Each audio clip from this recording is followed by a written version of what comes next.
Muito boa noite, queridos irmãos e queridas irmãs. Bom, então agora a gente vai à nossa introdução. Como se divide o Livro dos Espíritos, né? Nós temos 4 partes, sendo a parte primeira composta pelas questões de 1 a 75. E do que trata a parte primeira? Das causas primárias. E que tem a sua correspondência, a sua ampliação no livro A Gênese, feito por Allan Kardec. E alguns podem pensar, mas 75 questões é pouco, né? Só 75?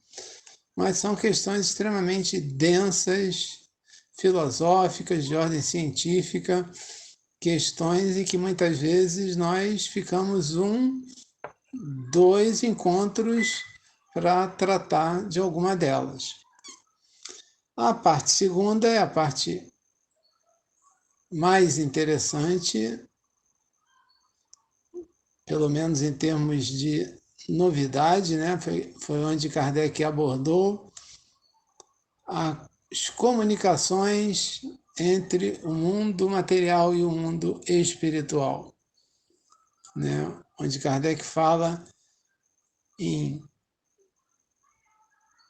613 é o número da última questão, e 76 é o número da primeira. Quase 550 questões acerca desse plano espiritual, o mundo dos espíritos, que se complementa no livro dos médiuns. A parte terceira já vai das questões 614 a 919. 919 é a grande reflexão de Santo Agostinho, que compõe as leis morais, que foi ampliada, né, e trazida através da obra O Evangelho segundo o Espiritismo. E, por último, a parte quarta, que trata das penas e consolações, que vai das questões 920 a 1019. Também podemos dizer que é uma parte pequena, né? Aproximadamente 100 questões, que foi também complementado no livro O Céu e o Inferno. E quem quiser se aprofundar um pouco mais na doutrina espírita, tem o livro As Obras Póstumas de Kardec, que foram escritos, né, que ele fez de forma tranquila, serena, sem nenhum tipo de obrigação, e ali nós vemos um outro Kardec, né, tratando de outros assuntos. É uma obra também interessante. Além, claro, dos volumes da Revista Espírita de Paris.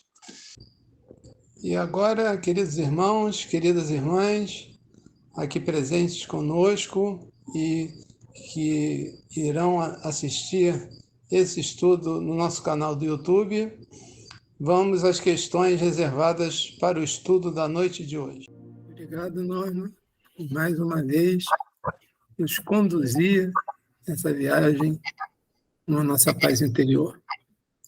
Queridos irmãos, irmãs, todos que estão aqui conosco, Celso, que vai seguir com questões ao final, que sejam de paz os nossos pensamentos. Vamos entrar aqui em 2 questões que vão encerrar o capítulo 1, que fala das leis de Deus. E aqui o subtítulo é Divisão da Lei Natural, ou da Lei de Deus. Em determinado momento, né, Kardec, nos seus pensamentos, se questionou 2 coisas que ele pergunta aqui. A primeira é sobre o amor. O amor, como Jesus ensinou, abrangeria todas as leis, de alguma forma, todos os mandamentos, tudo aquilo que veio como herança de Moisés.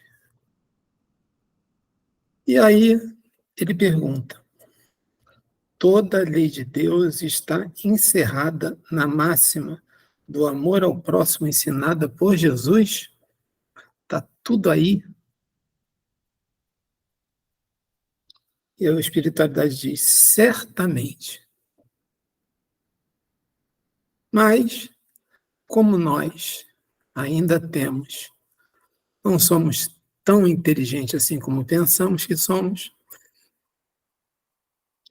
é necessário desdobramentos dessa lei, para que fique mais fácil para a gente entender. E aí,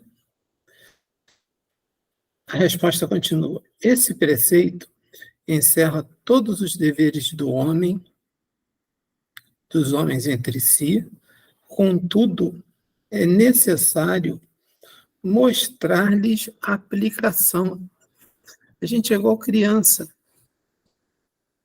Tem que amar, mas amar para quê? Para que serve isso? Por que eu tenho que fazer? E se eu não fizer? Né?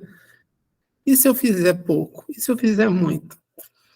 A gente é neném, a gente é criancinha. A gente precisa da coisa mastigadinha.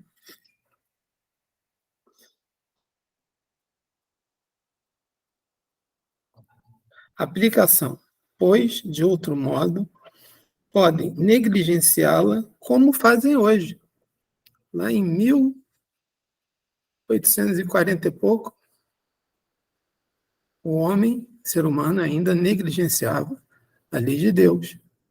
E hoje em dia também. As coisas não mudam em saltos. Estamos melhorando? Sim. Estamos mudando? Sim.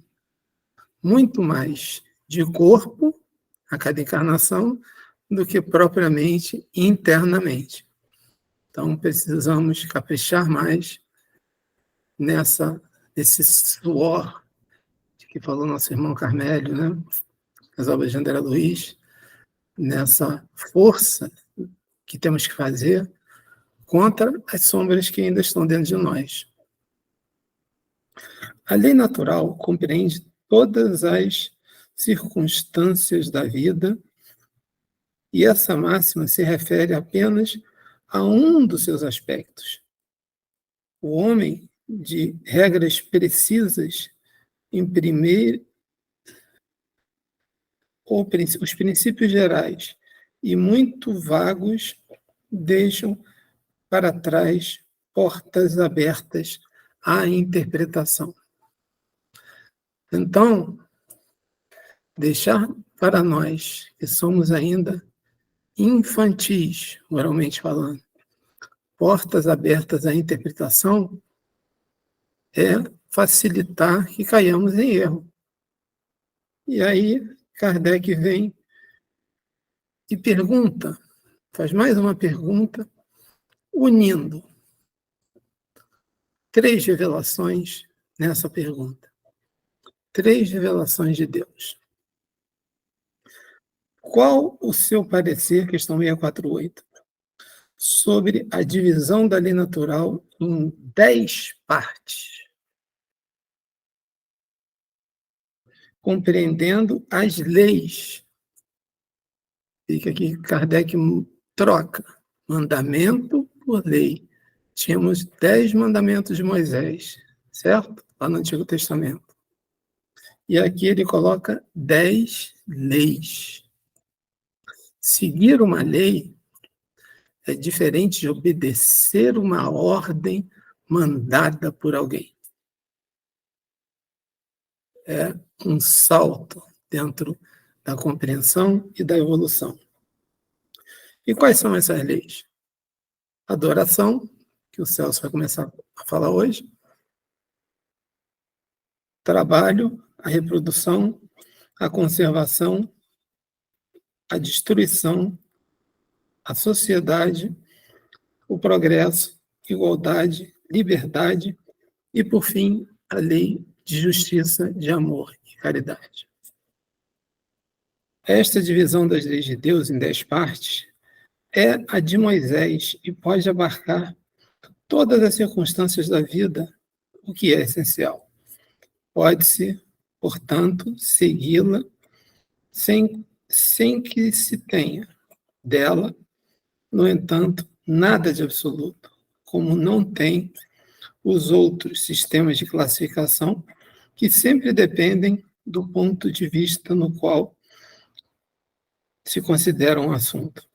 A última lei é a mais importante e, por intermédio dela, é que o homem pode avançar mais na vida espiritual, porque ela resume todas as outras. Lei de justiça e amor e caridade.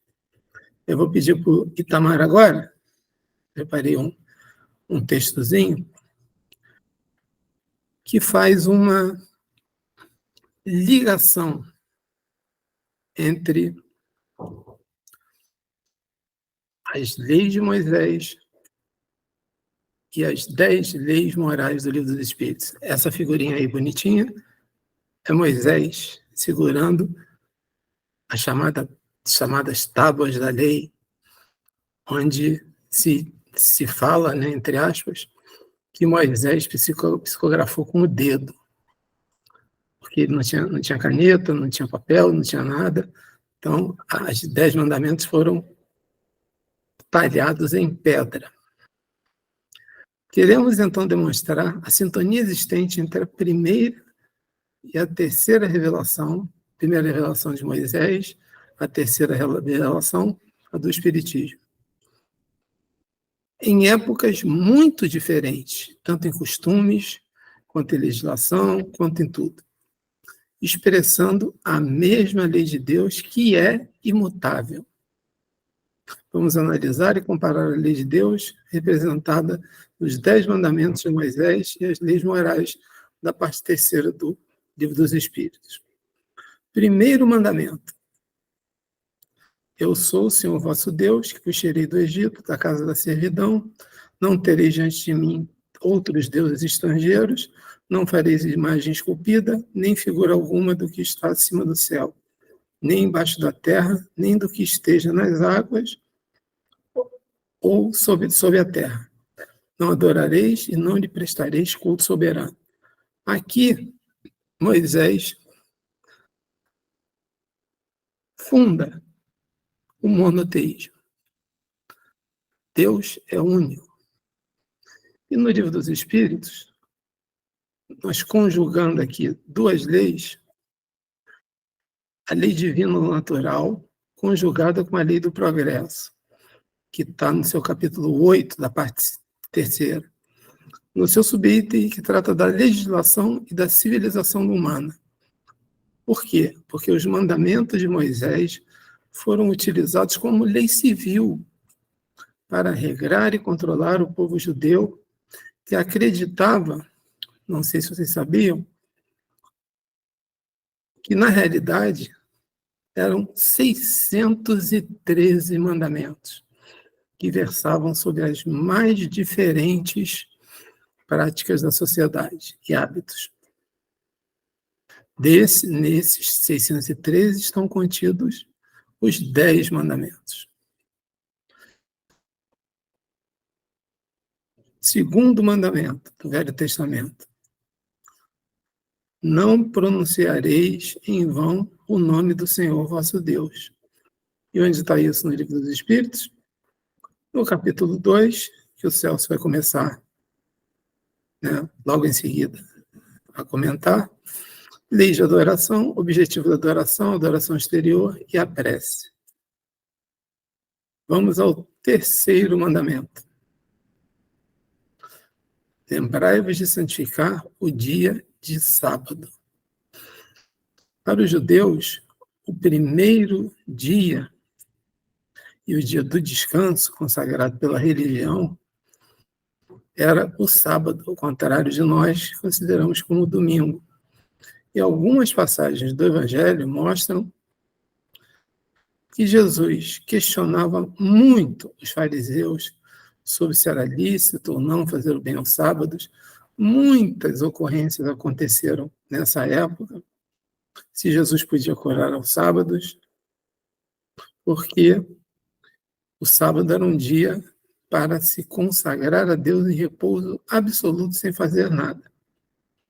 E no Livro dos Espíritos, esse mandamento está expresso aonde? Na lei do trabalho, no item que fala da relação trabalho e repouso. Todos têm direito a repousar o corpo. E senão o corpo não aguenta, todos precisam de férias, todos precisam descansar, todos precisam ter uma vida normal. Quarto mandamento.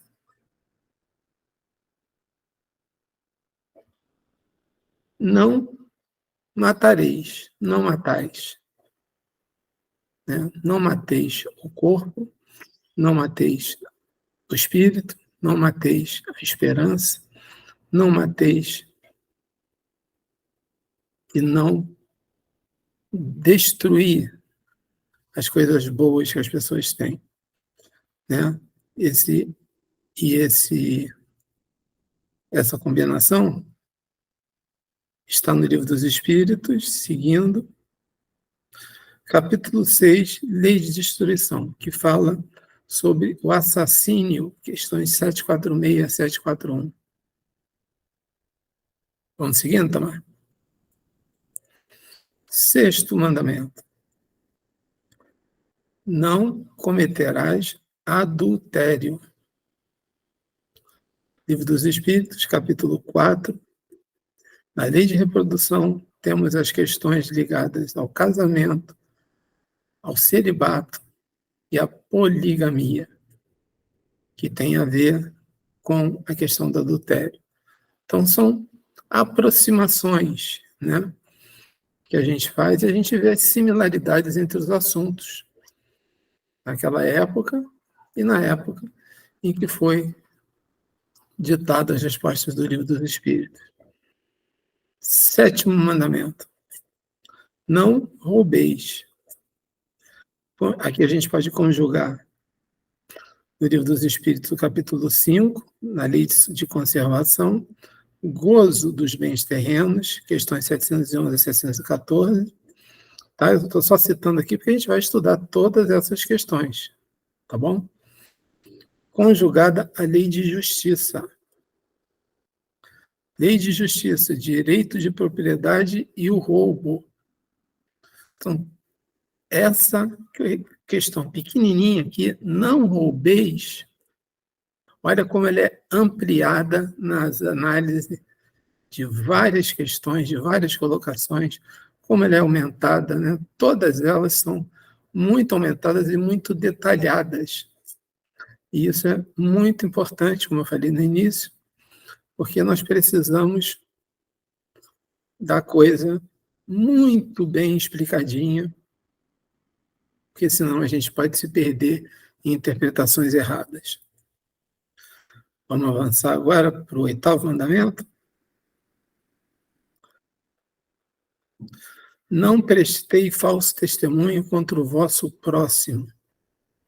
Livro dos Espíritos, Lei de Sociedade, questão 766.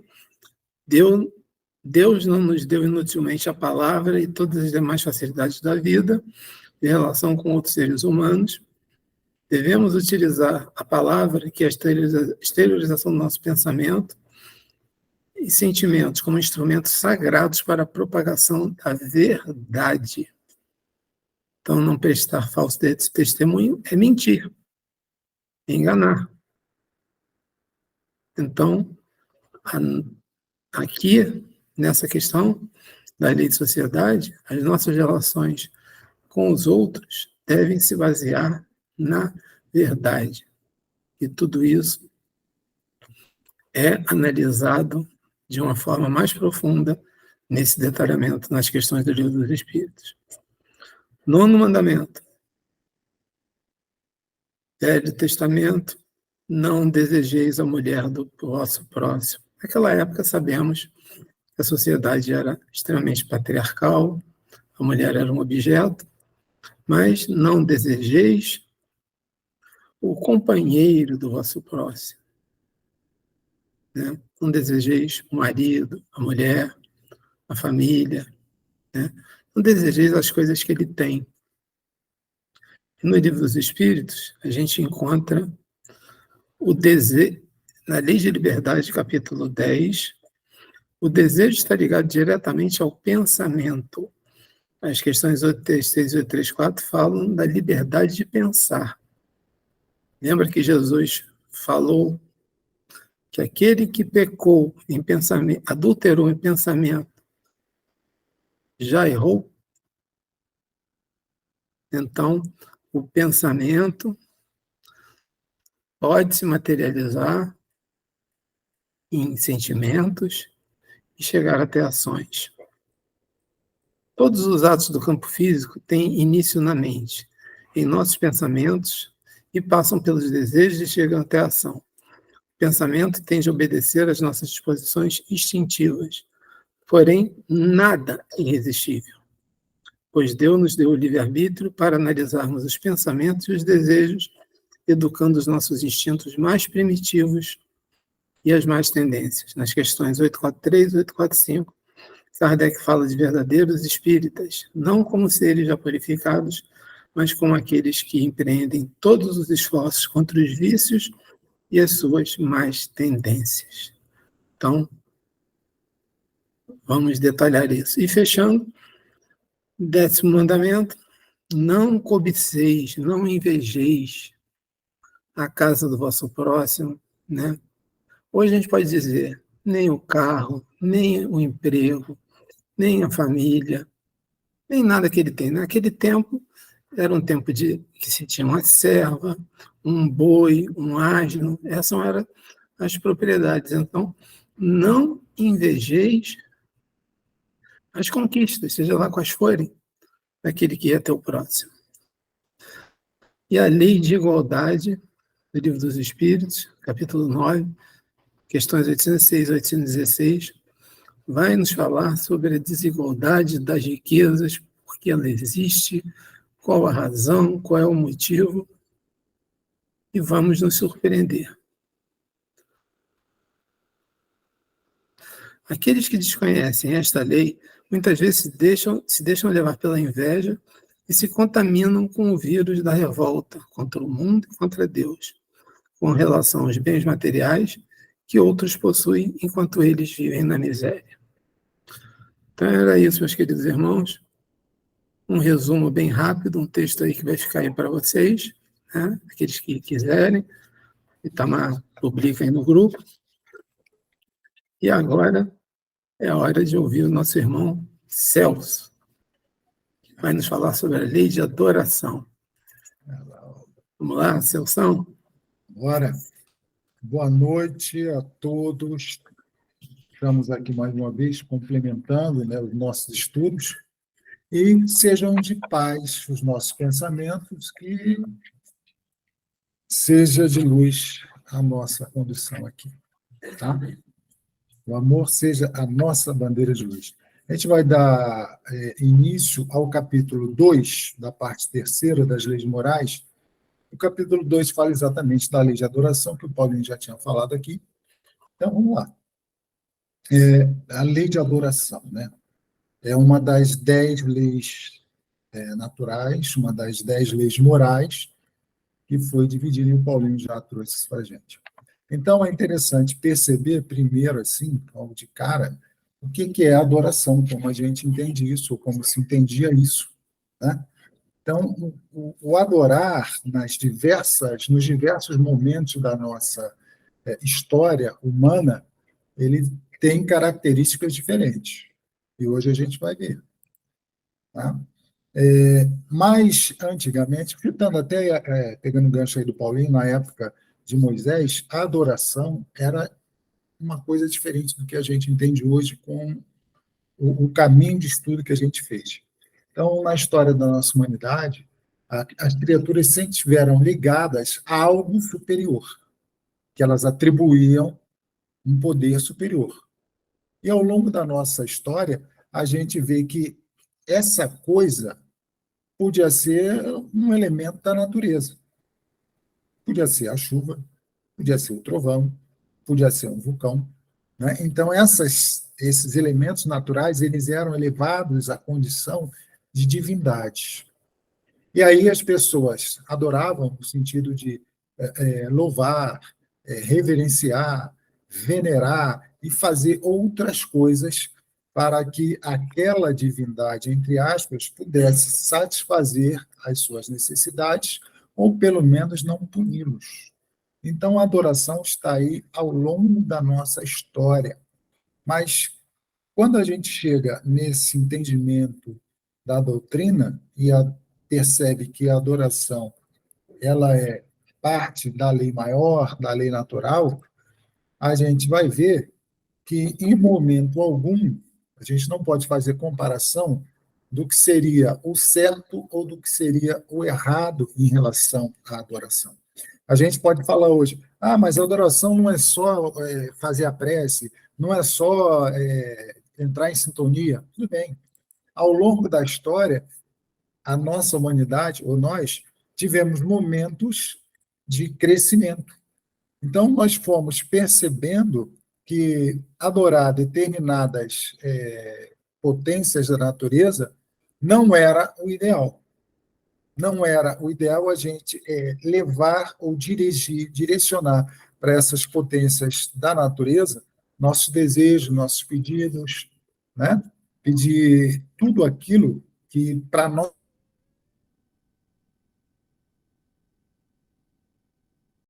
adorar, basicamente, é o venerar. Render culto a alguém ou alguma coisa ou algo que se considere divino, além da gente. Então, aqui a gente tem, na questão 649, que diz o seguinte: em que consiste a adoração? Para essa obra do Livro dos Espíritos, da Pentateuco, da doutrina, a resposta é assim: consiste em elevar o pensamento a Deus. Veja, elevar o pensamento a Deus. Ponto. Tem mais coisa aqui. Pela adoração, o homem se aproxima de Deus. Então, adorar, nesse sentido aqui, é elevar o pensamento a Deus. E a gente sabe que o pensamento é um meio de comunicação. Através do pensamento, a gente se comunica com outras dimensões de pensamento. O Carmeli trouxe aí o pensamento, trouxe aí o impulso, né? Então, a gente percebe que, ao elevar o pensamento, a criatura atinge um patamar superior, certo? Todos nós pensamos. Agora, depende, como pegando agora no Carmelo, depende do que tem dentro da gente, do que move o nosso coração, quais são os nossos desejos. Então, ao emitir um pensamento negativo, obviamente, eu não estou elevando meu pensamento.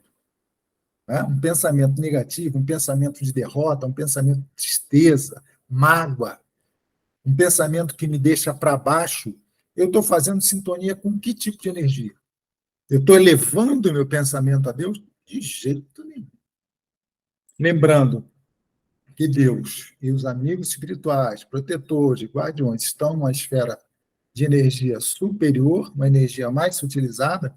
Quando eu desenvolvo um pensamento negativo, eu não elevo esse pensamento. Eu mantenho esse pensamento numa vibração baixa, e esse pensamento, por sintonia, vai encontrar outras sintonias e outros pensamentos que estão na mesma frequência. Então, para que eu saia de uma situação, é necessário que eu eleve o meu pensamento, eleve o meu padrão vibratório. É necessário que eu atinja um patamar diferente daquele que eu estava antes. Que eu compreenda, num sentido mais amplo, que aquela situação que está acontecendo comigo, ela é temporária e não é permanente. Agora, eu vou dar uma forcinha se eu fizer um pensamento elevado. Pois não, senhor Paulinho? Celso, os amigos espirituais às vezes descem uns 10 degraus para vir ajudar a gente, e a gente não faz força para subir um degrauzinho que seja, né? Amigo, é fato. Veja bem, ser amigo espiritual, ser mentor, ser instrutor, não é fácil. Porque a gente dá trabalho, cara. E reclama o tempo todo. É tão simples, né? Fazer uma prece nos tira de uma situação de desequilíbrio. Mas quando a gente está no olho do furacão, como é que a gente pensa nisso? Não pensa, porque o nosso pensamento está girando em torno da razão que a gente tem, da certeza que a gente tem que aquilo é aquilo. O Carmelo falou do egoísmo, né, mas do sentido mais amplo. É isso, sabe? Então a gente fica aprisionado ali. Aí os amigos espirituais vêm, tentam, né?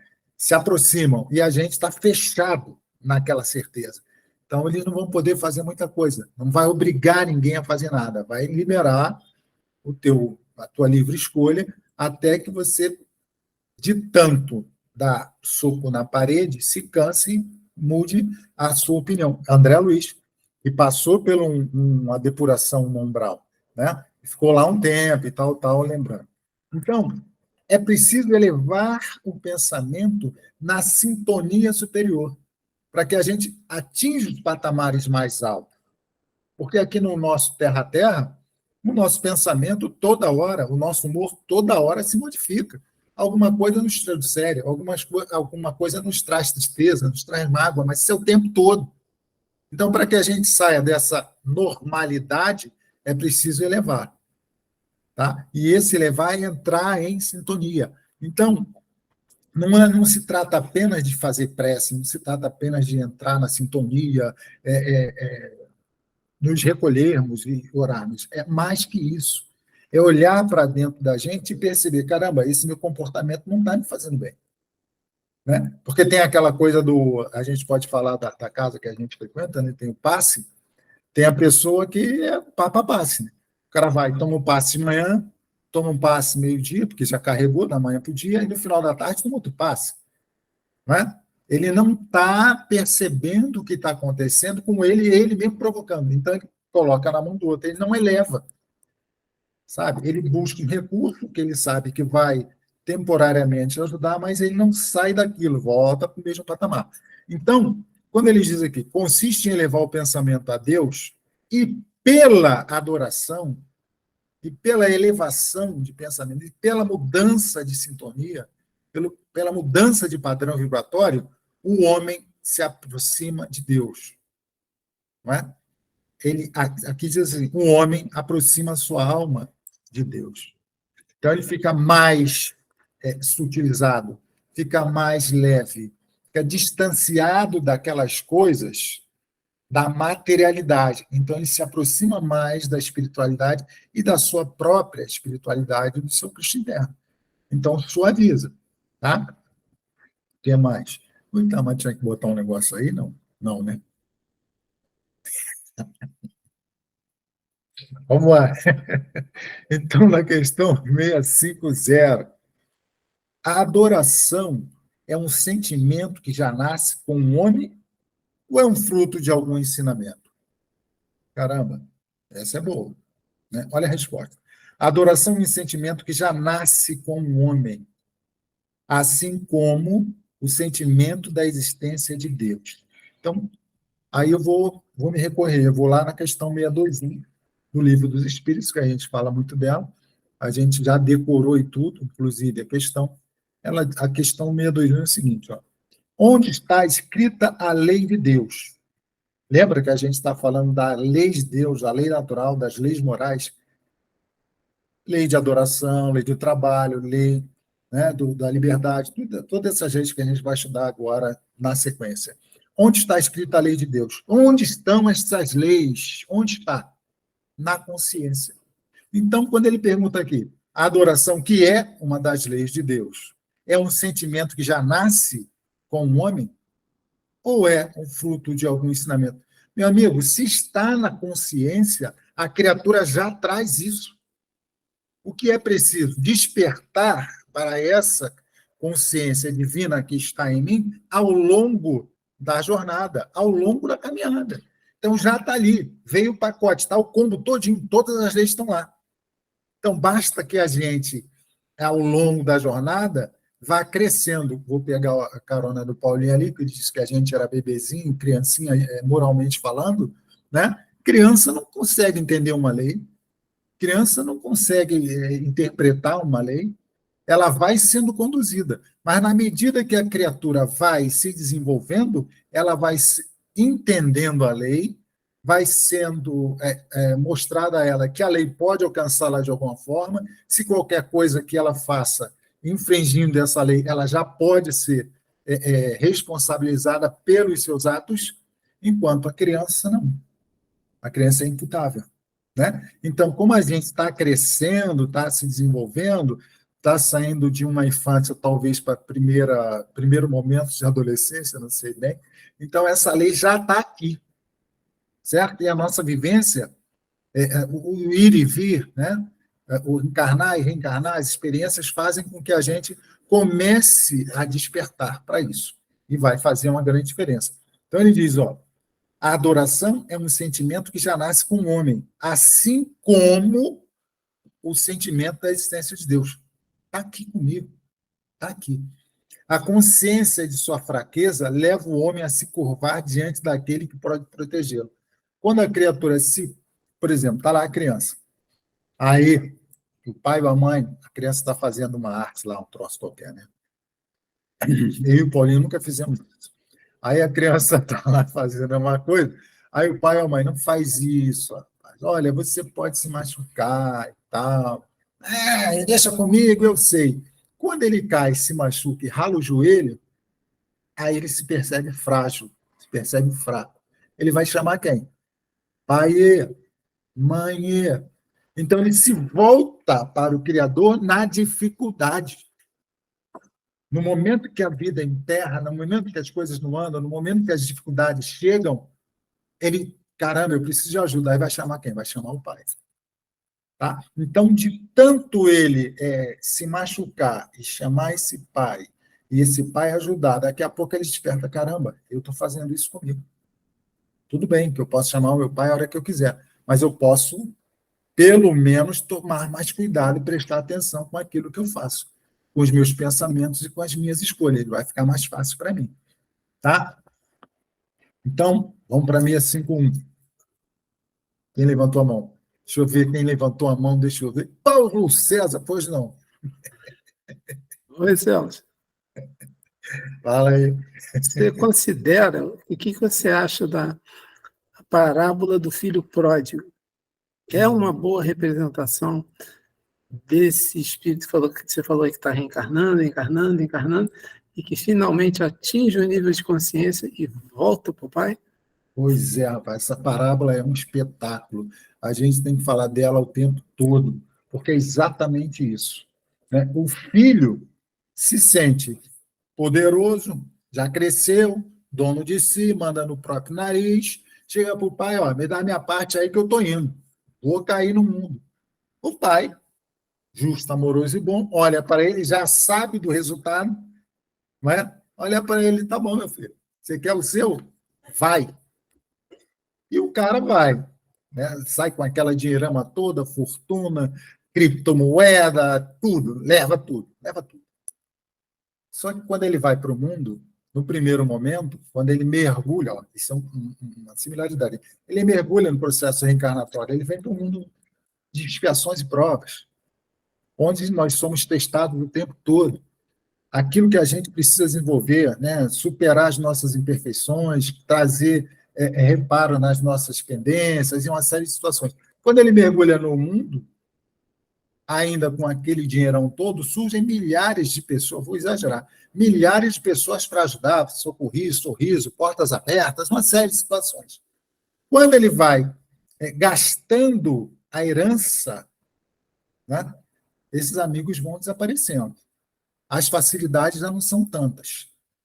E ele continua no processo, porque ele está onde? Está na ilusão maia. Ele acha que está no controle de tudo. Ainda não percebeu que está numa rota de colisão contra ele mesmo. Ainda não percebeu isso. Então, é necessário que ele caia mais alguma vez, que ele rale o joelho mais alguma vez, para que ele possa lembrar de alguma coisa. Então, ele vai andando. Chega ao ponto que esse cara não tem mais nada. Nada. Sumiu todo mundo, sumiu tudo, e ele vai passar a comer alimento que é dado aos porcos, depois dos porcos. Aquilo que o porco não quer comer, ele come. Acho que essa aí foi a última ralada de joelho que ele deu. Quando ele dá essa última ralada, ele para e pensa, caramba, eu tinha tudo. Deixa eu só concluir esse raciocínio aqui. Eu tinha tudo. dobra o joelhinho e faz o caminho de volta. Fala, meu amigo. Celso, houve, no caso aí, vamos dizer assim, nessa pergunta do Paulo, tipo uma montanha-russa, né? Ele foi para altos e baixos, não é isso? Na É, vida dele, né? A sim, gente pode fazer essa comparação? pode. Pode, porque na realidade representa a gente, representa a nossa trajetória. Em algum momento a gente está bem, acha que está tudo certo, não olha mais para nada, traz aquele egoísmo que o Carmelo falou. Agora eu estou bem, não quer nem saber. Mas só que pobre criatura que não sabe nem imagina que um sopro divino pode tirar tudo aquilo que ele tem. Né? A parábola das sementes, dos silos, troço assim, me ajuda aí. Né? Então a gente está sempre oscilando nesse negócio. Tá? Então, o criaturo volta. E ele volta, nossa, no bagaço, volta destroçado. Né? E o que acontece? O pai o recebe de braços abertos, irmão. Claro, é o filho. E aí tem todo esse processo. Quer dizer, ele poderia ter evitado isso? Nós podemos evitar muitas ações que acontecem conosco? Podemos. Mas o que a gente faz? A gente insiste, porque a gente está bloqueado, na ilusão de que a gente está no controle, e não é assim que funciona. Tá? Então, na 651, posso ir? Existem povos desprovidos de todo sentimento de adoração?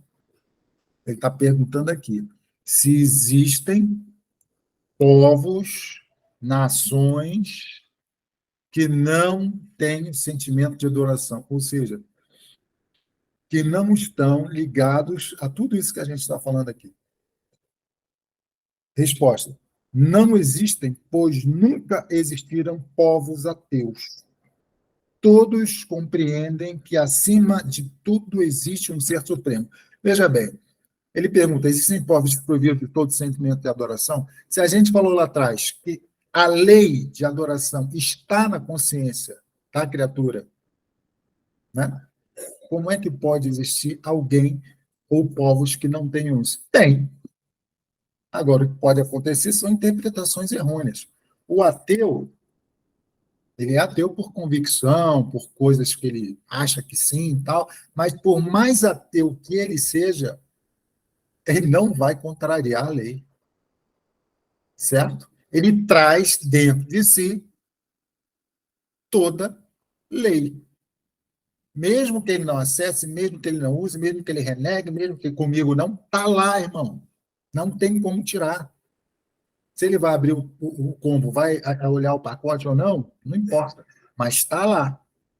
Num determinado momento, pode ser que haja necessidade de ralar tanto o joelho para que ele desperte.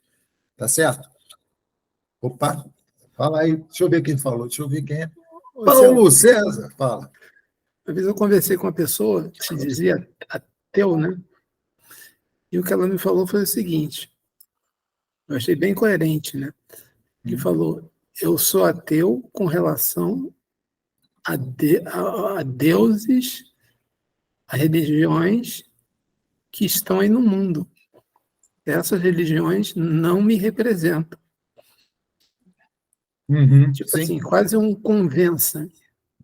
Sim, faz Então, todo sentido. Fala. ele não acreditava que religião X, Y, Z, né? Não vou aqui citar nomes, né? Naquelas crenças de Deus que aquelas religiões pregavam. Mas estava aberto. Se aparecer alguém que me convença, eu embarco. É quase um agnóstico, né? Então, faz sentido o que ele está falando, porque ele está relacionando com as religiões humanas, sabe? Os ritos, como é que é? Toda aquela conjuntura de leis, de coisas sagradas, disso, aquilo, tudo que foi inventado pelo humano, o cara é contra. Por quê? Não sei, eu vou falar assim, se ele estuda alguma coisa e percebe que, na verdade, há uma manipulação de consciência, há uma manipulação de pessoas, há um interesse, há um ganho e tal, ele, pô, esse tipo de coisa eu não quero para mim. Faz sentido. Ele renega isso, mas não renega o que está acima. Quando ele perceber que as religiões humanas são condições nossas, da nossa pequenez, da nossa pouca percepção do que é a divindade, ele muda. Por enquanto, está tudo certo. Porque o que a gente vê por aí, pô, em cada esquina tem um templo, sem falar nada, né? E a proposta é sempre a mesma.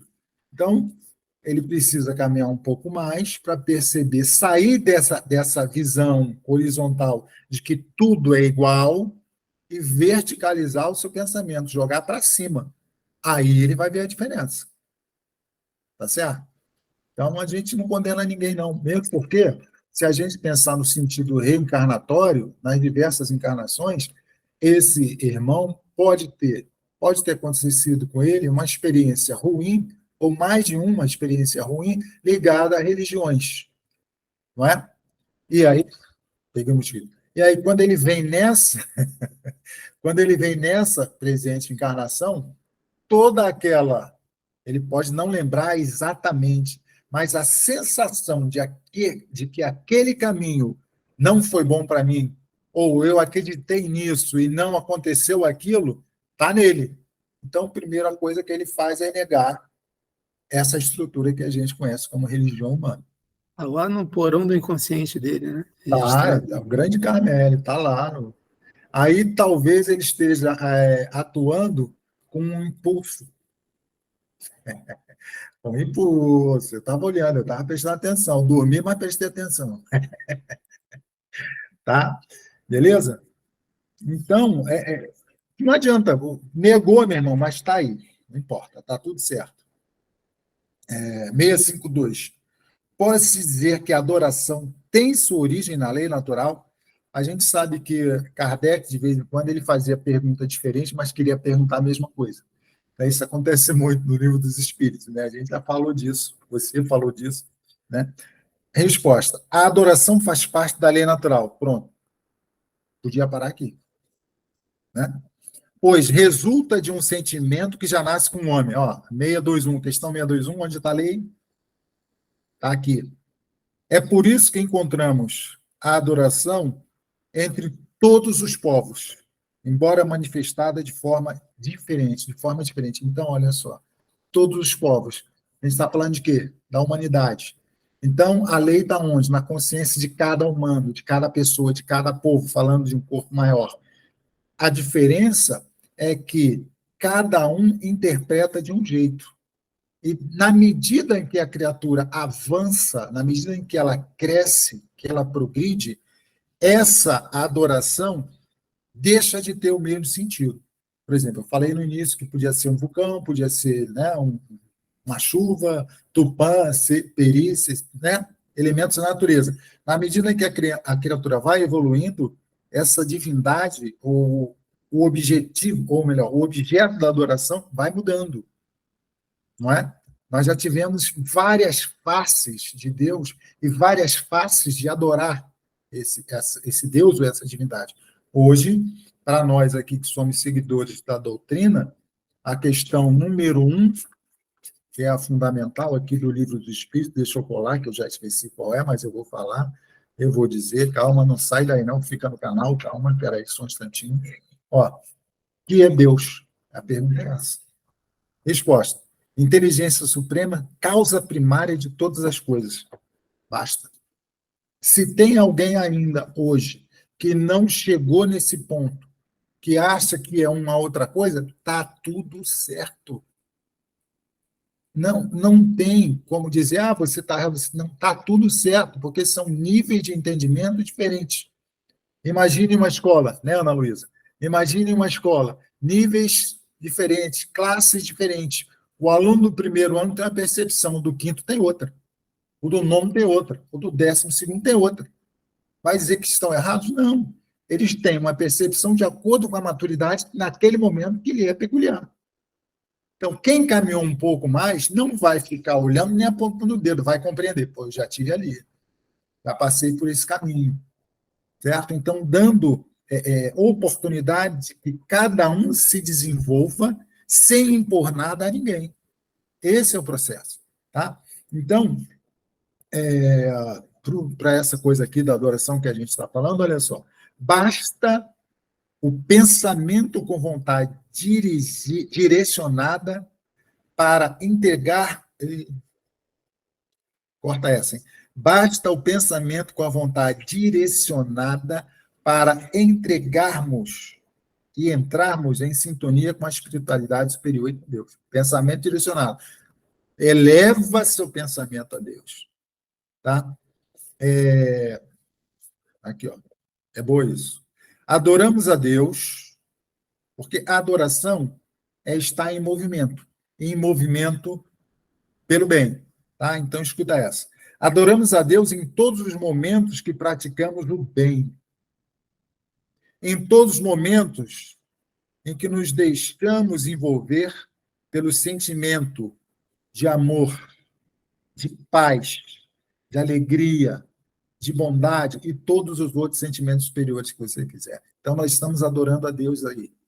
Sabe? Não basta, não é apenas ficar de joelhos ou ficar diante do altar ou acender uma vela ou isso. Quem faz isso está ótimo, está perfeito, está no seu momento. Mas, para quem já andou um pouquinho mais, é mais que isso. Então, quando você trabalha no bem, quando você socorre a pessoa, um sorriso, um abraço, uma escuta, você está adorando a Deus. Você está em movimento no bem. Está socorrendo alguém. Isso é importante. Tá? A melhor forma, outra aqui para você, a melhor forma de adorar a Deus é através do amor em ação. E isso é a caridade. Tá certo? Então, para fechar aqui, que já está na hora, né, seu Paulinho? O maior objetivo da adoração é adorar a Deus em espírito e verdade. Mas esse é um processo que cada um vai chegar no seu momento. Não tem certo nem errado. Tá tranquilo. Fechei por aqui, tá bom? Tá ótimo, Celso. Valeu. Obrigado pela tua presença, por estar junto com a gente. E não preciso nem dizer que a prece que nos leva para outro patamar é contigo. Eu nem queria. Então, vamos lá. Vamos elevar os nossos pensamentos, buscando a sintonia superior. E, com alegrias, começamos esse encontro de hoje, de sábado, com muita alegria, nos bastidores, na resenha antes. Estávamos conversando muito e colocando uns pontos importantes. Quando, de repente, ao iniciar o trabalho, houve um processo de interferência que não nos tirou do sério, porque mantivemos o pensamento elevado, mantivemos o pensamento em conexão com a espiritualidade superior que nos ampara, a quem nós sempre nos socorremos.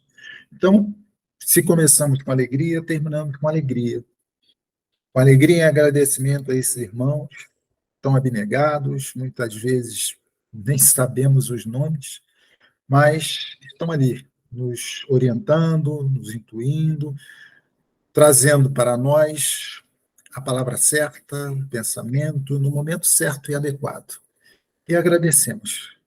Agradecemos ao nosso querido mentor, Paulo de Tarso, e à sua equipe, obviamente, a orientação segura de Jesus, nosso farol, que ilumina os nossos caminhos, e ao Pai querido, por permitir que estivéssemos aqui mais uma vez. Pedimos humildemente que essa semana que inicia amanhã, seja uma semana de muita paz, de muita tranquilidade, para que no próximo encontro estejamos aqui com mais determinação, com mais vontade, mais ânimo, mais vontade de aprender. Abençoa os nossos lares, Pai querido, os nossos familiares, todos aqueles irmãos do grupo que ainda não puderam chegar ou tiveram algum impedimento hoje, e também pedimos por aqueles irmãos que aqui vieram com uma intenção diferente daquela que esse grupo tem, mas que possam ser acolhidos com a mesma determinação, com o mesmo carinho, com o mesmo amor, para que eles também possam despertar um dia, elevando os pensamentos e libertando as suas consciências e os seus corações das trevas interiores. Assim, Pai querido, te pedimos a permissão para encerrarmos dando juntos Graças a Deus.